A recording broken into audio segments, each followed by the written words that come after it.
Como existem textos difíceis de entender, qual é o papel então da sabedoria humana para a gente tentar entender o que está escrito? Veja em 1 Coríntios no capítulo 2, versículos 14 e 15. Diz assim: Ora, o homem natural não aceita as coisas do Espírito de Deus, porque lhes são loucura, e não pode entendê-las porque elas se discernem espiritualmente. Porém, o homem espiritual julga todas as coisas, mas ele mesmo não é julgado por ninguém.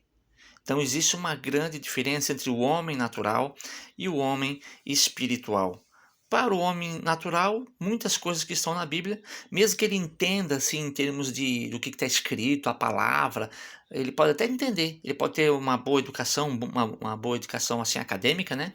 E pode até entender. As palavras difíceis talvez ele entenda, mas ele acaba não compreendendo a essência daquilo que está escrito.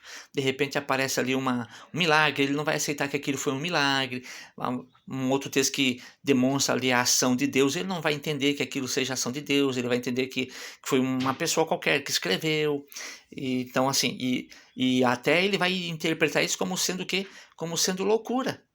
Mas o homem espiritual, ele compreende esse tipo de coisa. Então, para que você seja esse ser humano espiritual, você precisa fazer alguma coisa diferente, que é o que nós vamos ver no nosso próximo texto.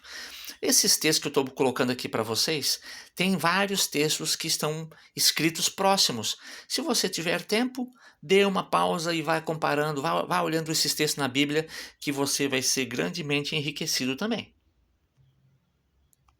Em Provérbios, capítulo 2, versículos 3 a 5, diz assim: E se clamares por inteligência e por entendimento alçares a voz, se buscares a sabedoria como a prata e como a tesouros escondidos, e procurares, então entenderás o temor do Senhor e acharás o conhecimento de Deus.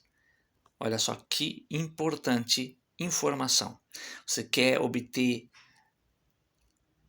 o conhecimento que Deus quer lhe proporcionar? Peça a Ele, peça sabedoria a Deus. Mas você tem que buscar essa sabedoria como se você estivesse buscando prata, ou então a tesouros escondidos, a ouro.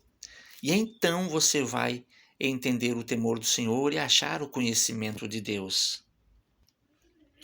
Observe que o método que Jesus utilizou está em Lucas 24, verso 27. E começando por Moisés, discorrendo por todos os profetas, expunha-lhes o que a seu respeito constava em todas as Escrituras.